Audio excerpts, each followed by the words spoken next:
Hey everybody, it's Nathaniel Avila reporting from Dallas County, and I'm here with Ruby with a pencil.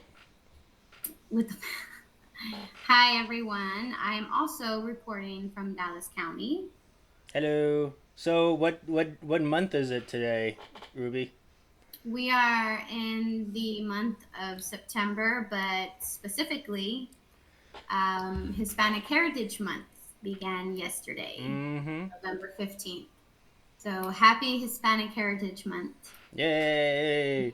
And what One, better way to celebrate Hispanic Heritage Month than talking about our Mexican Hispanic history? heritage. Yeah, in U.S. So where did we leave off last time? So last time we left off, it was World War II. We were talking about all of the Mexican Americans who fought alongside, everyone else during World War II. And we went over some very decorated, Mexicans that came from that. Mm-hmm. And So I think now we're going to talk some more a little bit about World War II. yeah, World War II is such a big and influential era in American history that there's a lot to touch upon. Um, so we talked about the men, so let's talk about the women. Ruby, are you ready to hear about the women? Yes, I am. So the women played a highly important role during World War II, entering the initial workforce in record numbers to fill crucial manufacturing positions left empty by the departing soldiers. So, additionally, countless Mexican American women joined the Women's Army Corps, WAVES, and other all female auxiliary units in the military. It is estimated thousands of Mexican Americans found jobs in the defense industries during the war, though they still often encountered anti Mexican prejudice in the job market, despite Franklin Roosevelt's 1941 Executive Order 8802, which barred discrimination in defense industry hiring. Nevertheless, the war's insatiable demand for war ultimately overcame employers' reluctance to hire Mexican Americans. Soon, thousands of Mexican American women across the country had joined the workforce as a Rosita the Riveter. So, Yay. yeah. So how does that We sound? all know Rosita the Reveter. Actually, I think she was called Rosie the Riveter, but for Mexican Americans, they call her Rosita the Riveter. Right. Yes. So basically, there was not just Caucasian women that were in these positions because that's mainly what history teaches in classrooms. And like we said, we understand that there's not a lot of time to discuss everything in classrooms. So that's why we're here. And it wasn't just Caucasian women, it was also Mexican women, filling these Yeah. roles. And that's it. Just those two. Well, I'm No, sure not no, just there's those more. two. So, The point is, it wasn't just what you normally learn about. right. So, in addition to efforts of the formal job market, Mexican American women made significant material and moral contributions through the formation of wartime community organizations. These organizations aim to support American troops abroad, but specifically the young Mexican American soldiers from local barrios. A few community projects consisted of cooperation between Mexican American and Anglo neighborhoods. Yet, the vast majority of Mexican American home front activities were organized separately from those of the white community. One of these organizations of the Spanish American Mothers and Wives Association of Tucson sought to roll bandages, raise money for Veterans Center for after the war's end, and write letters to help the boys fight their internal battle of loneliness. The organization peaked at 300 members during the war, and other organizations such as Phoenix's Lenadores del Mundo organized wartime festivals and collected rubber for the war effort, but also sought to fight against the still rampant racism and discrimination experienced by the community. So, yeah, that's what they're So it's like doing. everybody was coming together during this time, or trying to come together during this time for one cause, which was to fight against fascism, Mm-hmm. Hitler, Nazi Germany, Yeah. but they still face discrimination. Yeah. And also Hirohito for Mm-hmm. in the Imperial Japanese, and Correct. Mussolini with the in The Italy. Axis Yeah. powers is what they're called. Yeah. So Yeah. But let's they were all fascists. pretty much, yeah. So let's talk about this major murder that happened in late 1942 during World War II. So, California Governor Colbert Olson, who was facing a tough re-election battle against future incumbent Earl Warren, sent a memo to the Los Angeles County's law enforcement agencies ordering them to launch a vicious campaign against the city's youth gangs. And we all know what that means. Wink, wink, wink, wink. What does that mean? So, under these orders, the Office of the Los Angeles County District Attorney decided to use August 2nd, 1942, death of Jose Gallardo Diaz, a Mexican American youth, as a test case to launch a new war against juvenile delinquencies by turning the investigation into a major media event. So, in the weeks following Diaz's death, the LAPD launched mass raids in Mexican and African American neighborhoods.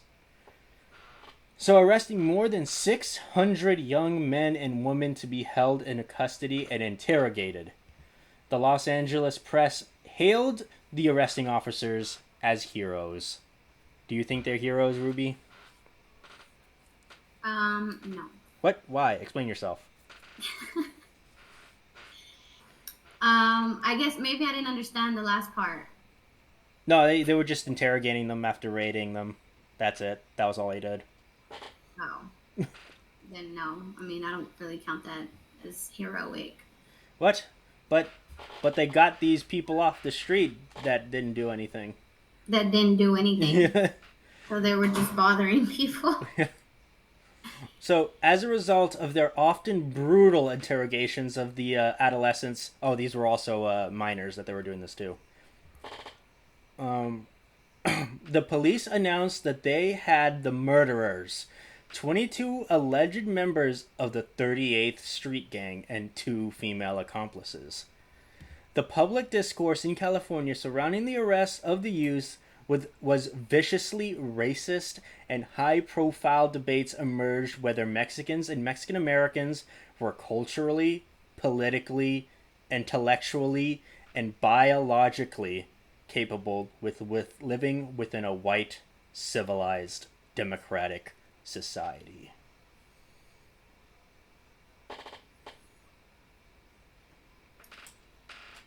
Sounds like the same BS. What are you thinking? I don't know why. I don't know why. They seem to be targeting, these people of color, and they're never actually getting to a solution. Is my problem. It's like all of these things happen because they have this whole, problem that they're trying to solve, and then the problem still doesn't get solved, Right. and then people's lives end up getting ruined. Yeah. So What would you say to people who say that they don't know if Mexican Americans were culturally, politically, or intellectually capable of living within a white society? I'd say that there's so much proof to show otherwise. I mean, because they've been there for years now. I mean, immigrants have been working the field, immigrants have been living among, white society to begin with. So it's really them just not wanting it. They Yeah. just want to be segregated. Everything that we talked, like a bunch of stuff that we've talked about here on this podcast, can say otherwise. And Right. And it's funny that back then so many people were for segregation. mm, And then now that people can't go into gyms or some fast food places or whatever without being vaccinated, they consider that segregation, and they're not for that. Mm-hmm. It's like we're only okay with segregation when it has to do with people of color. Mm-hmm. That's what it sounds like, and it's Yeah. like, and most what happened was is that we were already here in the southwestern states, and then they came over, and then they're like, "This is our stuff now." right. Right. So let's talk about the resulting criminal trial, which is called The People versus Zamora, which is infamous for its fundamental denial of due process. Of the 24 charged youth, 17 were indicted on the murder charges and placed on trial. The courtroom was small during the trial. The defendants were not allowed to sit near or communicate with their attorneys. None of those charged were permitted to change their clothes during the entirety of the trial by order of the presiding judge, Charles W. Frick, at the Mexicans, at the request of the district attorney. So what do you think about that? What happened to the Constitution? It doesn't apply. These are Mexican Americans. Your right to trial and your right to have someone to present. The right to an attorney. And they weren't allowed to change their clothes either, so they must be really smelly.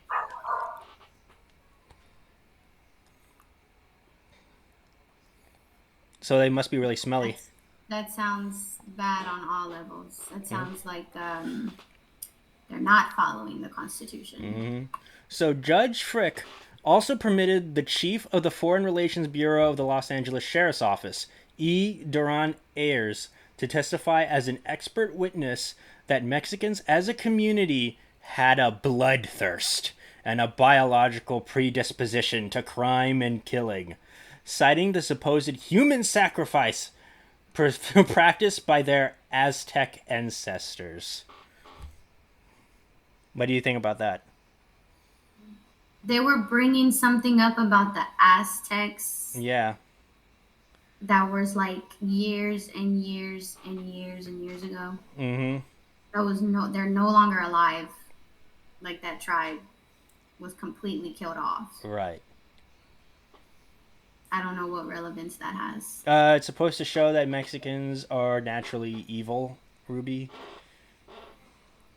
Oh, yeah? So what about whenever all the colonizers came over and murdered thousands of Native Americans? Don't worry about that. Don't look about that. And their buffalo. No, shut up. And the many slaves that they brought over in shackles. I gotta go. Bye. They even did that to themselves in Europe. Yeah, exactly. They were like constantly fighting over money and power, killing each other off. The kings would kill each other off. Oh my God, that's why I love watching those movies like about, the Renaissance periods and the medieval times over there in Europe, because there was so much drama. Mm-hmm. And like back then you couldn't really uncover stuff unless like you knew, the whole story, and a lot of stuff was uncovered after the fact, Mm-hmm. Oh, yeah. Like someone was poisoned, and then King Henry, who would just like kill all his wives, like. Mm-hmm. Oh, yeah, just because they wouldn't give him a son. Like, bear him a son. Yeah, so the Vikings would come over and they killed a bunch of people in Northern Europe and in the United Kingdom. The Romans just basically destroyed like a lot of Europe. Alexander the Great destroyed a lot of like Europe as well, and in also with in the Middle East and in Northern Africa. So yeah, you don't be throwing stones in glass houses. Yeah, stones and glass houses. Yeah. So after Judge Frick's guilty verdict in January, because what else would he say? The Mexican American youths were imprisoned. The Mexican American community was outraged, and several attorneys challenged Judge Frick's decisions. The famous journalist Carrie McWilliams noted that a few months earlier, over 120,000 Japanese Americans were detained and interned in detention camps, and argued that there were common links between the Japanese American internment and the anti-Mexican response to the Sleepy Lagoon case. In October 1944, a state court of appeals unanimously decided the evidence was not sufficient to sustain a guilty verdict. It reversed all 12 of the defendant's convictions and directly criticized Frick for his bias in and mishandling of the case. So, what do you think? So they actually found out that the judge was guilty of mishandling the case. Uh huh. And what happened there? They reversed it. They just reversed all their convictions, so they were released from prison. For how long were they stuck in prison, though? I don't know, like for a while. It looked like they were in there for like 2 years. Okay. Yeah, what sucks about that is that we still have judges to this day who are still very racist, and you will be surprised on how many people are wrongfully convicted and spend years and years and years in prison. Mm-hmm. Like, remember Ben Spencer? He had been in prison for like almost 40 years for a crime he did not commit. Did he ever get released? He got released finally before the 40th year, but he's still having to go to court and stuff like that. Like, there's still things that he has to clear up under his name, but it's like, because he would have to get all of his. He has to get his record expunged. I'm fucking innocent, and y'all are making me go through all this still, and they're not giving him any kind of assistance. They ruined his life. He has no life after being in jail that long. So, let's talk about something that happened in the 1940s, which is when Mexican American youth had grown up fully immersed in American popular culture, including films, music, and other media. When they came of age, these youths diverged from the expectations of both their parents in dominant society by using culture and fashion to undermine the norms of American segregation and white supremacy. So these are like the counterculture kids. These are like the teenagers who are like, we're not going to stand up to you, society. So these teens developed their own music, language, and dress. For boys, called pachucos, the style was to wear a flamboyant long coat known as the Zoot suit, with baggy pegged pants, a pork pie hat, a long keychain, and shoes with thick soles. Ah, yeah, man. Pretty stylish, pretty snazzy, right, Ruby? It's styling. So let me see if I can find a photo of these types of suits. So let's see. Let me show you.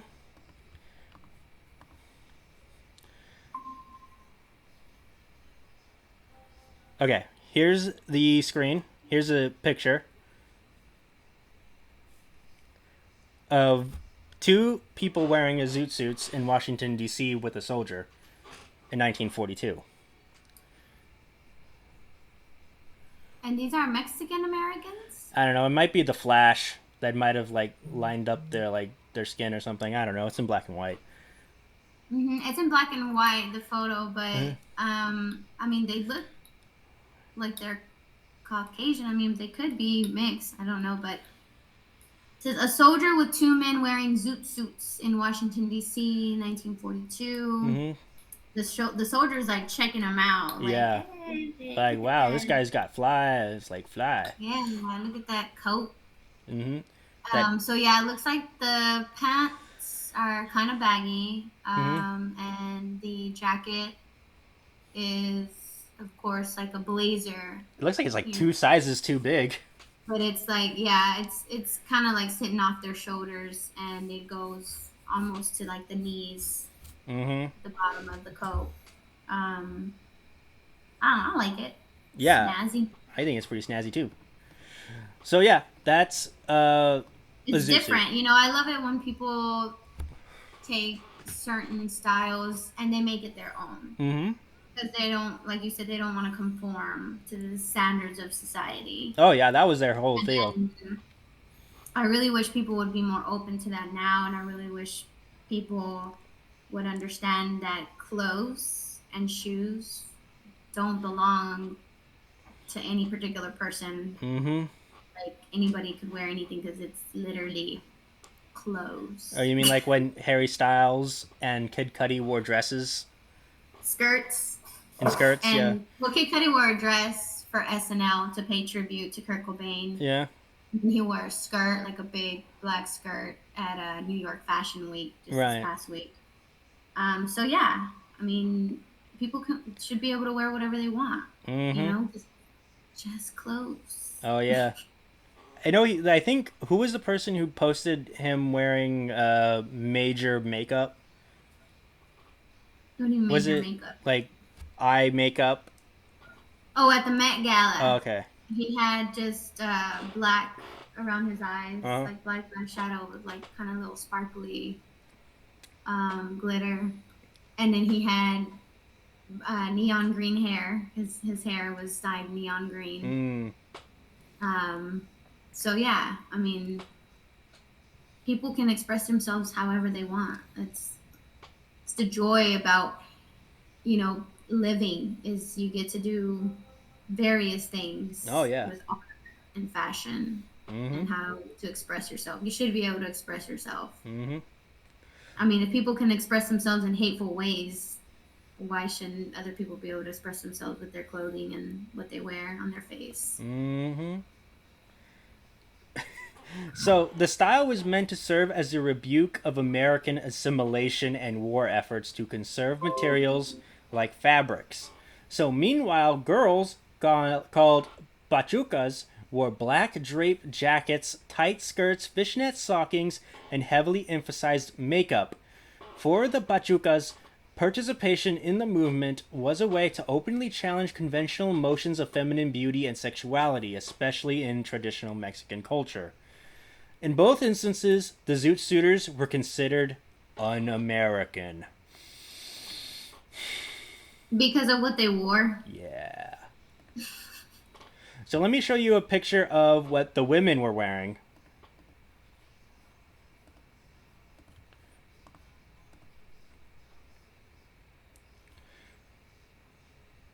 Okay, there they are.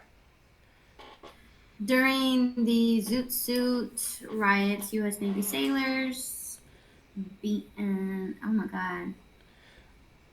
But yeah, this was what the women were wearing at the time. So it looks like a cardigan, Mm-hmm. and they button it up like in the middle. I can't really see what they're wearing underneath because it's like a close-up photo, and I can only see mainly like their waist up. But Mm-hmm. I don't even see that they're wearing a lot of makeup either. Yeah, it might be because it's in black and white and we can't really Yeah, see if anything. anything, they're wearing what eyeliner Yeah. and I guess lipstick, but I can't tell because it's in black and white. Yeah, I see some things underneath the eyebrows, but I can't really tell. Mm. But Oh, yeah. like eyeshadow or something. Mm-hmm. But yeah, Yeah. that's what they were wearing. So this sentiment created issues in Los Angeles, where a new Navy base was installed in Chavez Ravine, a segregated Mexican American neighborhood of Los Angeles. This brought over 50,000 members into a largely Latino neighborhood, many of whom were white and from areas with few Mexican Americans. The sailors, who frequently walked through the Chavez Ravine neighborhood on their way to the bars in downtown Los Angeles, would harass the zoot suited youth for their seemingly disrespectful attitudes. As the anti Mexican atmosphere surrounding the Sleepy Lagoon murder trial grew more intense over the course of 1943, minor attacks by Navy sailors against Mexican American boys became an almost daily occurrence. So what do you have to say about that? What disrespectful behavior did they have, other than the fact that they were dressed differently? But yeah, Like they I were don't think yeah, they were dressed in an un-American way. because they said they're disrespectful attitudes. Like I would like to hear. I would like to know what that was. I'll be like, "Hi, how are you doing today?" "What did you say to me?" Bah, bah, bah. So let me How see. dare you speak to me, mudblood? Wow. Well, isn't that considered to be a very racist term in Harry Potter? Yeah, I mean, it's basically like I don't know how you would. I don't know if you would consider it like how you would call it racist. It's it doesn't have to do with race. It has to do with magic. Like if you were I born thought it with had to do with genealogy. It has to do with your yeah, like your yeah, it does family. have to do with genealogy because they say it's like you have non-magic family, like you were Mm, born of a non-magic family. yeah, Like none of your family members have magic. I guess it's kind of like an elitist thing where they would say like kind of like how you would call a poor person like a Yeah, bum or a it's hobo more or like something like that. it's more like a class thing, I guess. So, in June 1943, these tensions exploded into one of the worst race riots in the city's history. After a Mexican American boy raised his hand in a way that a soldier considered to be threatening, the man and Raising his hand. it was just like high five, and then he was like, "How dare you!" And his friends attacked the boy. This sparked a Wow. skirmish in the street, which ended quickly after the initial sailor had his nose broken. That night, hundreds of sailors went into the neighborhood and attacked every Mexican American boy they could find. They could just be doing nothing, they would attack them. So, over the next To 10 go back to the violence. for the next 10 straight days, the Navy sailors went into the Chavez Ravine, downtown Los Angeles, and even East LA, dragging, beating, and stripping naked every Zoot Suit boy out in public, as some as young as 12 and 13 years old. What the hell? And these were grown men. Yeah, they're attacking teenagers.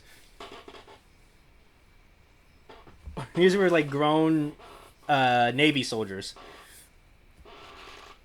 That is despicable. Mm-hmm. Despicable. So the white Los Angeles press cheered on the racist attacks, even printing guides on how to how to de-zoot a zoot suiter. Meaning how to take off their clothes? Yeah. My God. You see the shit that was permitted, like, and encouraged? Mm-hmm. So the LAPD responded by joining the sailors, arresting hundreds of zoot suiters, both teenage boys and girls, and charging them with disturbing the peace. They were disturbing the peace? The ones I that were guess. being stripped of their clothing were disturbing the peace. And beaten, yeah. And let me guess, they were also charged with indecent exposure, even though they weren't the ones that were undressing themselves. Probably. Fuck's sakes, bro. Mm-hmm. Shame on you, LAPD. Shame, shame, shame. Mm-hmm. So progressive activists at the time, such as Carrie McWilliams, blamed the riots on William Randolph Hearst's proto-fascist promotion of anti-Mexican hysteria during the Sleepy Lagoon murder trial. Scholars, however, have focused on the complex social matrix operating within Los Angeles at the time, and interpret the riots as an example of the social cleavages within the segregation era U.S. So yeah.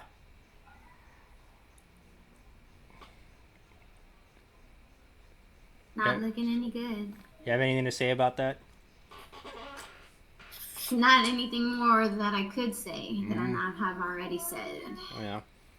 Well, congratulations, because World War II formally ended on September 2nd, 1945, after the atomic bombings of Hiroshima and Nagasaki, and the final surrender of Japan to the Allied powers. Hooray! World War II is over. Hooray! Not, I mean, like, yeah, the war is over, but damn, that's what it came to. That's what we had to do. We had to bomb Japan twice and kill several innocent people. Yeah, because at the time, the Japanese Empire was not backing down. So Truman had to make a very difficult decision whether to either just bomb them and force them to surrender, or continue dragging this war on until who knows Fighting and when. fighting. Yeah, it Yeah. sucks that it had to come to that. Is what I'm saying. Hmm. Like, Yeah. So when they dropped the first bomb in Hiroshima, the Japanese still wouldn't surrender. So the next week they bombed them again, and then they're like, okay, fine, we surrender. So that's what it kind of came to. it's very ugly Yeah. history. And at the time, Real quick, hmm? since we're getting done with World War II, I wanted to show a clip that has to directly how do I say it was directly because of Mexicans who came over to help us fight Mm-hmm. during World War II that these laws were made. So let me just show this quick Yeah. little video. Hold Make sure on. that you have your earbuds out so we can hear. Yeah, no, I don't. I'm not using them. Okay. Rope, clothes, food, oils, even one of the first forms of paper. We know this because there's hieroglyphs depicting its uses, and it's even been found in graves with shamans. This is one of the first written medical prescriptions for cannabis.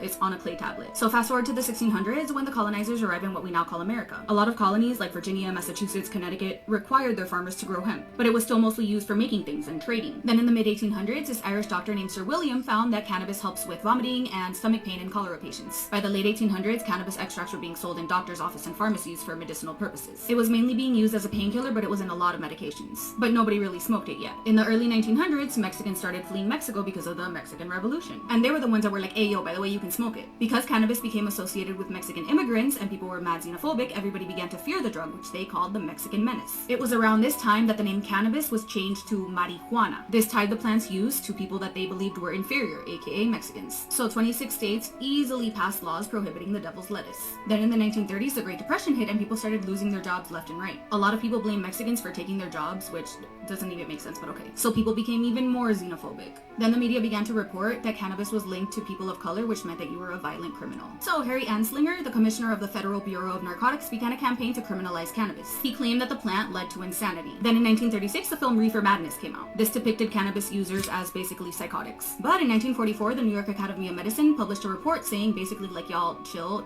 you're being really dramatic, it's not that serious. But the Boggs Act was still passed, which made cannabis-related offenses a super serious crime. In the 1960s, people started realizing that cannabis is basically harmless, but Congress still passed the Controlled Substances Act. This classified cannabis as a Schedule 1 drug, which was right in line with opiates and all the other hard stuff. From then on, presidents like Reagan, Nixon, and Bush kept fueling this whole cannabis is evil thing. Obviously, that was drilled into our parents' and grandparents' heads, and that got passed down. My guess is that these guys knew hemp could produce way more energy than the oil industry without polluting the environment, but then how would the rich keep getting richer, you know? Also, hemp has 50,000 uses, and it could probably save our economy. Just saying. If the cannabis plant has been used...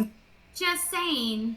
I mean, it has to do with Mexican American immigrants and Mexicans and stuff like that, and how people were very xenophobic back then. Because Yeah. it's like, yeah, we widely use it, but now we found out that y'all are smoking it. Oh my God, that's so bad. We have to ban it like now. You use it for clothing, oil, everything, paper, like, and it'll like be way better for the environment as a Uh-huh. whole. So Very interesting. just saying. So, for the millions of returning veterans, the adjustment back to civilian life was difficult. So, for African and Latino Americans in particular, there was a sufficient difficulty transitioning from being war heroes and liberators in Europe back into second class citizens in the race segregated United States. So, what do you think, Ruby? I think it was back to normal, like Yep. like any other time. Yeah, Mhm. thank you for your services, but you're still shit. So, African Americans had sought to address some of these discrepancies in their Double V campaign. Meanwhile, Mexican Americans began their own fight for civil rights at home. The historian Thomas A. Guglielmo, Guglielmo, Gu- Guglielmo. What? You having a hard time with that name? I can't tell if this is an I or an L. So, he wrote, patriotic sacrifice and service only further fired Mexicans and Mexican Americans' determination to gain first-class citizenship. Returning Mexican Americans challenged and discrimination and segregation in many ways, including by sitting in white-only sitting sections in town theaters, demanding service at white restaurants, and attempting to enter segregated public pools. In one notorious instance, Macario Garcia received the Medal of Honor in a ceremony at the White House, and less than a month later, he was refused service at the Oasis Cafe in Richmond, Texas, because of his race.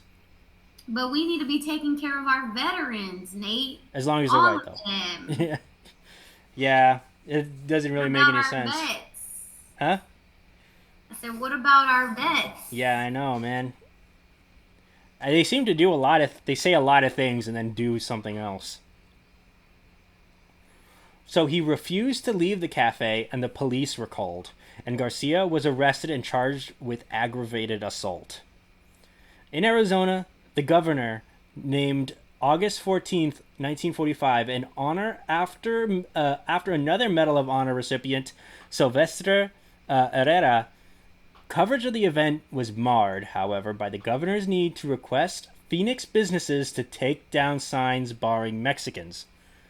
Discrimination against returning Mexican-American veterans hurt the prospects of the entire Mexican-American community. While medical, financial, and educational benefits from the GI Bill helped lift millions of white families into the growing Mexican middle class, and the application of the bill's benefits to black and Mexican American veterans was uneven.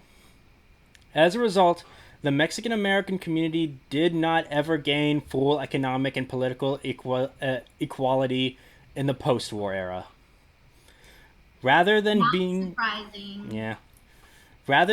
being simply exclusionatory, however, the GI Bill had several important failings which resulted in its discriminatory outcomes. The bill offered loan guarantees, yet few banks honored such guarantees to non-white veterans. And for those who did, restrictive racial covenants meant that the black and Mexican American veterans were only able to live in red line neighborhoods where property values were often remained low.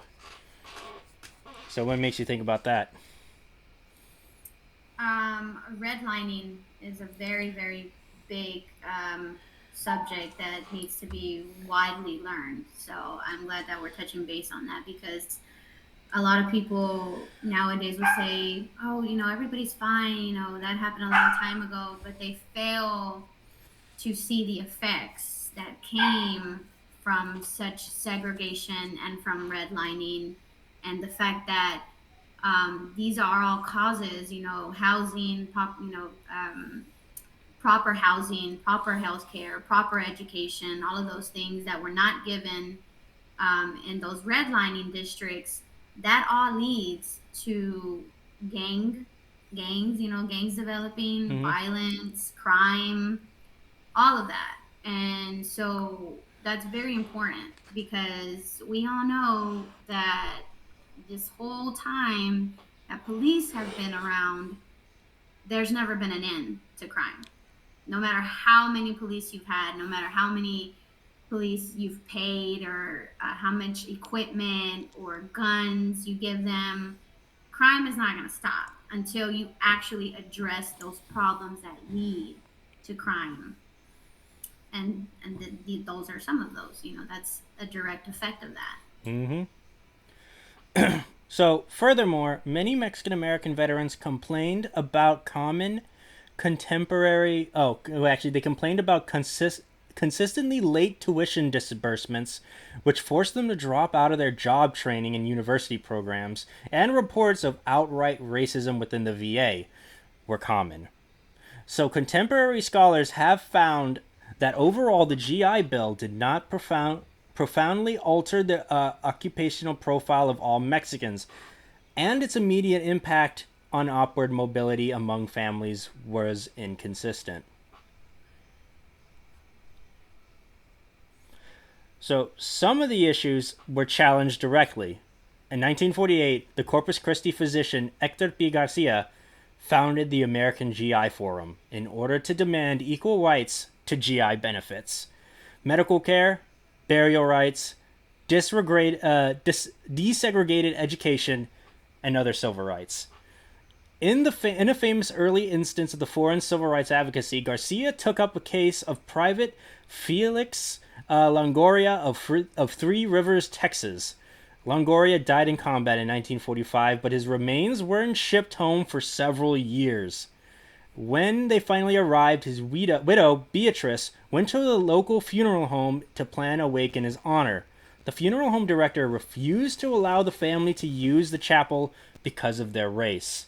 The director told the media at the time that he would never allow Mexican Americans to use his facilities, saying, "We just never made it a practice to let them use the chapel, and we don't want to start now." For what reason? Other than the fact that they're Mexican. That's it. That's the only reason. That's a good enough reason, right? Yeah. This person is literally dead and served. Yeah, but he doesn't want to let them do it. He doesn't want to let the grieving what family have do you practice. against that? Like, how can you be so hateful, so ugly? You know? Yeah, I bet it's the weed that you mentioned earlier. I'm trying to make it tie into everything, so it's not like random, like this random thing that we showed. It wasn't random. Okay. That girl, first of all, is a Hispana. She's Hispanic. Yeah. And she did her research on the effects of xenophobia, which tie into Mexicans. Yeah. And it's Hispanic Heritage Month, so I think that was a really important lesson for everybody to learn. Yeah, we need. And we it's need to the that point where we're weed. decriminalizing, cannabis all over the state We already. need that weed, man. No, it's not even about that. Like, we need to substitute it for, paper, and so we stop cutting down all these trees that we need for oxygen and oil, so that we stop burning fossil fuels, which is leading to climate change. Like, it's so many things. Actually, I don't think trees actually are the number one producers of oxygen. I think it's something else.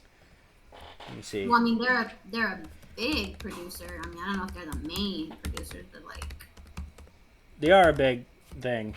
What is it though? It's gonna bother me if I don't. we're getting off topic. Oh, it's plankton. Plankton Yeah. in the sea? Yeah.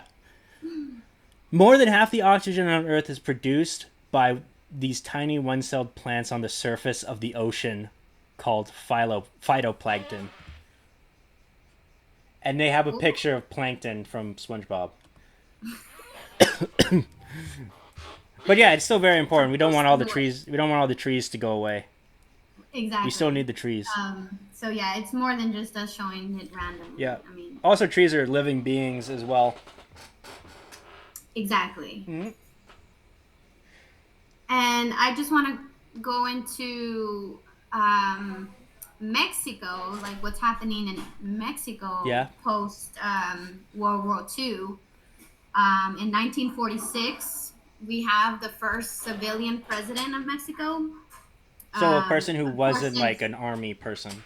Right, because they were mostly generals and stuff like that. Mm-hmm. We had a civilian in Francisco Madero, but that was in 1911. Mm-hmm. So there's only been two in the history of Mexico's government. So this Miguel Alemán becomes a civilian president in 1946. And post-World War II, Mexico undergoes great industrial and economic growth, even as the gap continues to grow between the richest and poorest segments of the population. Mm-hmm. So the ruling government party that is founded in 1929 is renamed the Partido Revolucionario Institucional, which is PRI. And will continue. It's the government, the party that continues its dominance in Mexico for the next 50 years. It's a long time. It's half a century. Yeah. So they obviously don't have term limits over there at that time. Yeah, I don't think we had term limits here either, because I think Roosevelt served 6 terms. No, yeah, he served 4 terms. So he certainly Oh he was wow. president for 16 years. Okay. Well, that's still not as bad as 50. Yeah, I know. 50 is like a lot longer. 16 is like Yeah. less, like a bit more than half of that. So Yeah, so it's that government party that they refer to as the PRI that mhm. rules for the next 50 years. And like it's mentioned, their their economic growth and industrial growth is like growing because they have ties now with foreign countries like US and stuff like that that Mhm. come and grow stuff over there. They have that relationship, but it doesn't help. It still doesn't help, the poorest segments of the country. So Right. they're still not getting any help. And imagine that going on for 50 years. It's a lot of years. Yeah. So so the thing about like the going back to this whole deal with the chapel denying service to this family. So Garcia, when Garcia found out about that situation, he was outraged. Ruby, he was outraged, and As you immediately, should. yeah, and immediately sent letters of protest to the media, elected politicians, and government officials. One of these letters was sent to Texas Junior Senator Lyndon B. Johnson, who arranged for Longoria to receive full honors and burial at Arlington National Cemetery. The Longoria incident pushed the American GI Forum into the forefront of the post war Mexican American civil rights strategy. The Forum, alongside LULAC and El Congreso, greatly expanded their operations after World War II and began their fights to end segregation. So that's the next big thing we got to end is segregation. Yep. So in the 1940s, there were two major court cases involving the civil rights of Mexican Americans. The first, Mendez versus Westminster, involved Gonzalo Mendez, a naturalized U.S. citizen born in Mexico, and his Puerto Rican wife, Felicitas, who joined four Mexican American families to sue four Orange County school districts. The families challenged the common California practices of drawing school boundaries around majority of Mexican American neighborhoods and of placing Mexicans who lived in the majority white communities who segregated Spanish remedial schools. During the trial, the Orange County superintendents justified school segregation because the Mexican American children had inferior personal hygiene. Come on. The same government that wasn't allowing the prisoners to change their Yeah. clothing. Yeah. So his big reason was, oh, they're smelly. That's his reason. So they also have inferior scholastic ability and economic outlook. And that certainly can't be changed, right? I mean, they're smelly, they're going to stay smelly. There's no way to change that. There's nothing such as soap or cleanliness or anything else, right? It's just an issue that will not go away. Yeah. They also said that they had inferior scholastic ability and economic outlook, which is a weird way of saying that they're poor and dumb. They're poor for a reason because y'all kept them poor. Because of the redlining thing.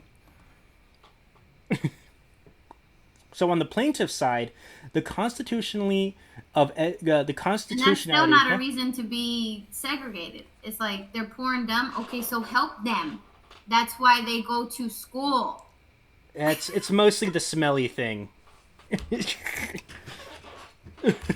So, on the plaintiff's side, the constitutionality of educational segregation was questioned on the basis of the 14th Amendment, and social scientists were brought in as expert witnesses to dispute the supposed educational benefits of segregated schools. In 1946, Judge Paul McCormick ruled that school segregation was a clear denial of the Equal Protection Clause, and the next year, McCormick's decision was upheld by the U.S. Court of Appeals. The Mendez case was significant for several reasons, including the support of the NAACP counsel Thurgood Marshall. The plaintiff's revolutionary use of social scientific research as a basis for law, the legal precedent making educational segregation as as unconstitutional, and the case's influence for the Anderson Bill, which repealed California school segregation. What do you say about that? Good job? Seems like we're finally getting somewhere. So the second major civil rights court victory for Mexican Americans also occurred in California. Andrea Perez, who was a Mexican American, and Sylvester Davis, who was an African American, had met and developed a friendship immediately before he was drafted to fight in World War II. When he returned, they resumed their relationship, fell in love, and married. At the time, California's anti-miscegenation code barred interracial marriage. Perez and Davis hired a civil rights attorney, Dan Marshall, to represent them in challenging the ban. When the Los Angeles County Clerk denied them a marriage license, Perez formally filed suit. In 1948, the California Supreme Court ruled in favor of the couple, becoming the first state in the country to overturn a ban on interracial marriage. Yay! Yeah. Love wins. Yeah. I love happy love stories. So, the decision in part relied on arguments based on the inability of the law to account for Mexican. I have no idea what this is. Oh, mestizaje. I have no idea what that says. You're gonna have to look it up. Okay. Let me look it up real quick. Google is your friend. Yeah, 1 second.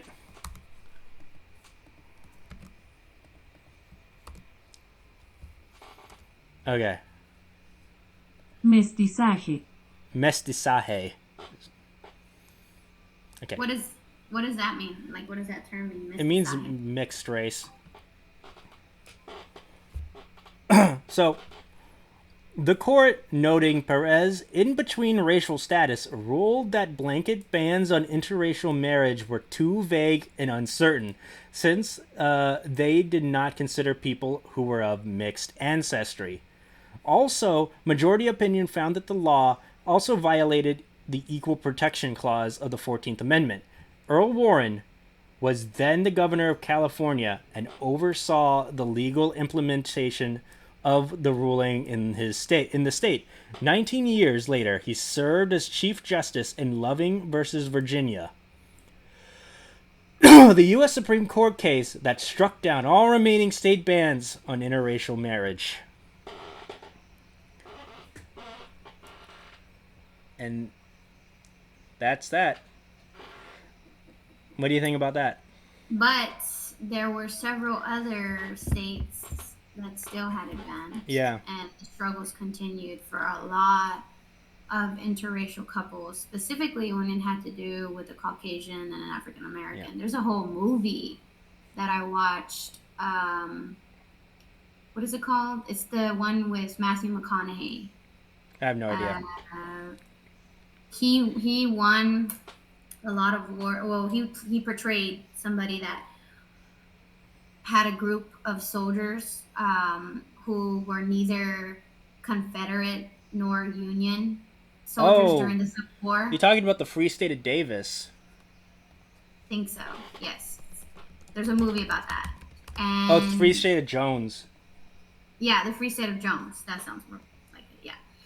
And it's centered around that story, but it's because they are in a court setting with this guy who's on trial for being married to a white woman, and them saying, you're mixed, you have African American in you, even though he looks super white, like his skin is white, like really white, he has blue eyes, and just because they found evidence of back then who his father was, and the fact that his father's had a relationship with an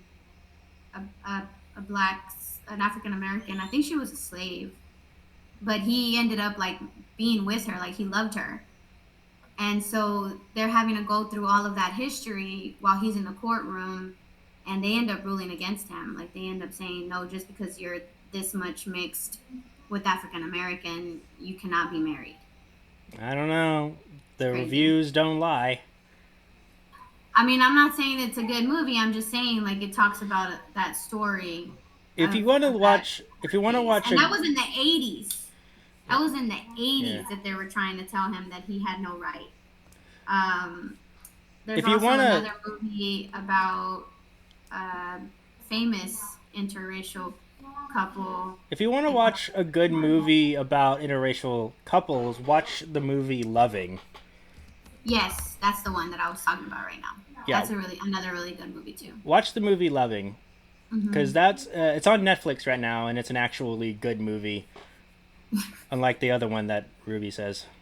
Well, if you like Matthew McConaughey, all right, then you're gonna watch both because of that alone. Yeah, I'm trying to pull this up. Plus, it's also like I love the way that it shows that history because it's like he was trying to fight against the Confederate Army, but they were so small, him and his group of soldiers, that the Union wouldn't even recognize them as as part of their army, and he was literally fighting with whatever they could scrape up because the Union wouldn't send them anything to help, even though they were winning several battles for the Union.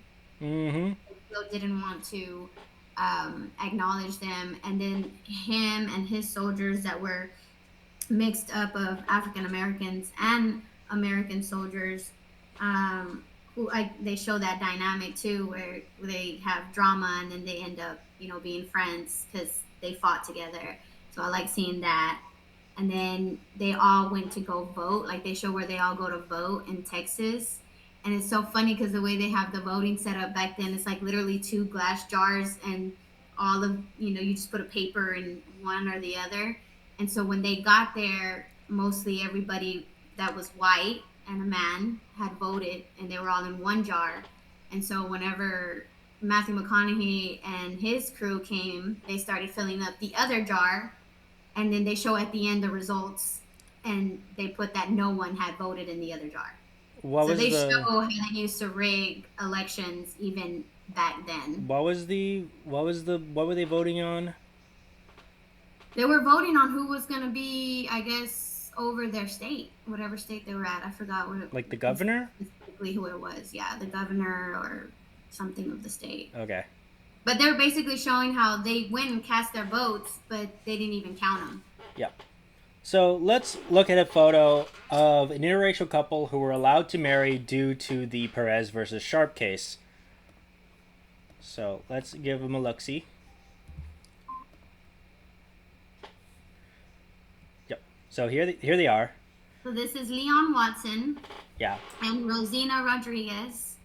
And then an interracial couple who were allowed to marry because of the Perez versus Sharp. Yeah, that's what I said, yeah. I'm just reading the caption on the photo, damn. And they look very happy. They look very lovely.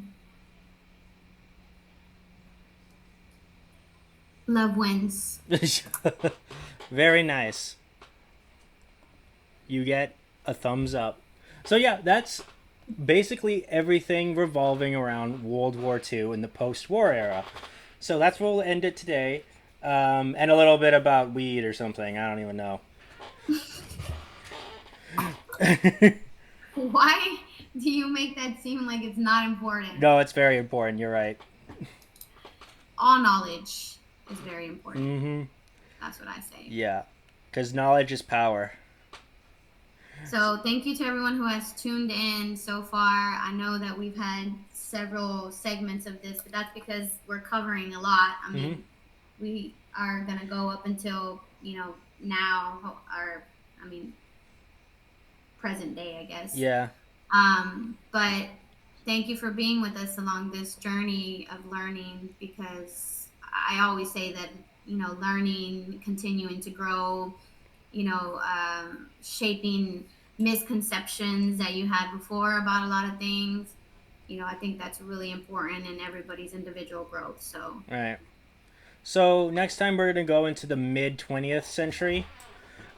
So we're gonna go into things like the Korean War, the Bracero program, and what is known as Operation Wetback. I Oh wonder what my I god. wonder what that is. Um, so yeah, that's what we're gonna do. And if we have time, we might also go into the Chicano movement, which is really interesting.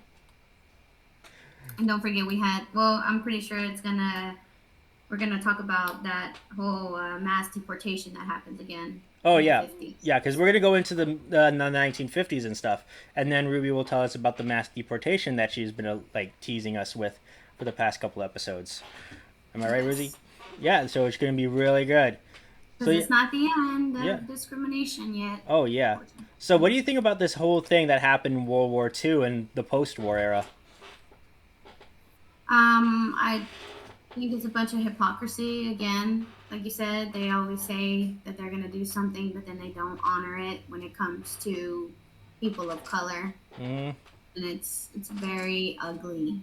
yeah, Very ugly that they do that. I mean, they wouldn't even allow this man to have a service. You know, they didn't even ship his body over. I mean, like, can you imagine how outraged mm, people would be? You know, if that happened to them, and people would raise hell. yeah. It wasn't And even so his they didn't body. even Yeah, do that. She had to wait till they shipped her husband over. And then at that, she had a hard time trying to even plan a burial, for them to be able to finally fully grieve. yeah. And it wasn't even his body. It was his ashes. Yeah. So, They couldn't like send an urn. again, we face the ugly truths of history, Mm-hmm. but very important. It's very important to learn the ugly truths of history, because otherwise we would be doomed to repeat it. I agree. Am I right, Ruby? And that's All why, right, Nate. and that's why we need the weeds. And that's the moral of our story. Cannabis is good. Oil bad. Oil bad. Uh, Fossil fuels bad. yeah, I want to get an electric car because I think the technology is getting there. I think we finally reached the part that I can finally be able to use an electric car. Yeah, I want them to like put make it more accessible because, Hmm. and I think they don't have it as accessible right now because there's not that many people that have electric cars. Yeah. But I do see that economy is growing. Oh That yeah. that business is growing. Yeah. The electric car market is finally getting there. We just need to get more charging stations. If we had as much charging stations as we do gas stations, we would be good. And I don't know how much it costs to charge something like that. As long as it like is in a competitive with the gas market, we should be good. But I We heard should be it's really good. expensive. I But heard, yeah, yeah, we also need to switch our electricity away from burning fossil yeah, fuels. I mean, there's other ways like geothermal, grabbing heat from the earth itself, other than burning up fossil yeah. fuels. Because if you know about fossil fuels, you know that it takes longer to make fossil fuels than to use them up, Oh yeah, and we're gonna be in trouble soon. yeah. That's why we need the wind turbines. We need the solar panels, Hmm. and most importantly, we need the weeds, Hemp. the hemp and the Hemp cannabis. is the answer. Hemp is the answer. Yep. You know who my favorite stooge is? It's Shemp Howard. Why? Because it's supposed to be a joke on hemp because I think he's supposed to be like high or something. I don't know. I don't even I don't know. I didn't watch remember it. the Stooges that I much. don't remember. I didn't watch it. It came out in the 1930s. Exactly. So yeah, that was World War II. So yeah, that was really, really, really, really interesting stuff, and it was very important to learn, especially with all the discrimination and stuff that we had to go through with the Zoot Riots and the Sleepy Lagoon murder. Yes, Um, and it's great to uplift those who advocated for us, especially during Hispanic Heritage Month. mhm, It's so, refreshing to hear the stories about those who fought the good fight, mhm, for everyone, really, yeah. for the betterment of society. We never did find out who murdered that guy. What guy? Remember the guy that was murdered, and then the police kind of just blamed a bunch of people and then convicted them because they were racist? Oh, right. That's what I'm saying. Like more solutions that don't really solve the crime or the problem, and they just end up making more problems for other people, and then it turns people to hate the government and the police and things like that because they know for certain that they're not on our side. Right. So yeah, so that was And it World just War II. pushes them into the arms of rebellions such as gangs and stuff like Yeah, that. that's what the Zoot Suit thing was about. It was supposed to be like an anti-establishment type thing. But it's because they were tired. They were tired Mm-hmm. of being treated like shit.